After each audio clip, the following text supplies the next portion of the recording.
নমস্কার বন্ধুগণ, জয় মা দুর্গা চ্যানেলে আপনাদের সকলকে স্বাগত জানাই। কেমন আছেন সবাই? আশা করি আপনারা সবাই ঈশ্বরের কৃপায় ভালো আছেন। আমিও খুব ভালো আছি।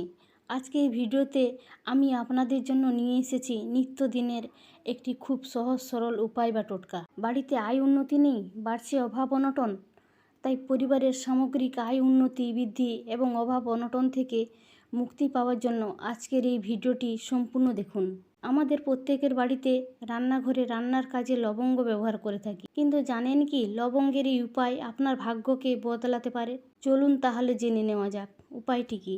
এই উপায়টি বা টোটকাটি নিয়মিত করতে পারলে খুবই লাভ হয়। উপায়টি করার জন্য লবঙ্গ, কর্পূর আর রূপোর বাটি লাগবে। রূপোর বাটি না পেলে স্টিলের বাটি হলেও চলবে। উপায়টি প্রতিদিন রাতে শোয়ার আগে করলে উপকার পাবেন। প্রতিদিন রাত্রিবেলায় ঘুমানোর আগে রান্নাঘরে অথবা ঠাকুরের আসনের সামনে বসে এই উপায়টি করতে হবে।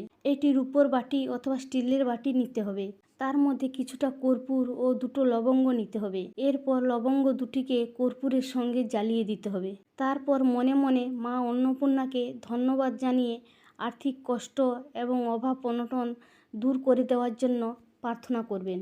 নিয়মিত এই উপায়টি 2-3 মাস করার পর থেকে একটি অদ্ভুত পরিবর্তন লক্ষ্য করতে পারবেন। আর যদি নিয়মিত করতে নাও পারেন তাহলে একটানা অন্তত 28 দিন এই উপায়টি করবেন। যে কোনো টোটকা বা ক্রিয়া অথবা উপায় করার জন্য কিছু নিয়ম থাকে, তাই এই উপায়টি করার জন্য কয়েকটি নিয়ম পালন করতে হবে আপনাদের। উপায়টি করার আগে রান্নাঘর অবশ্যই পরিষ্কার করে নেবেন।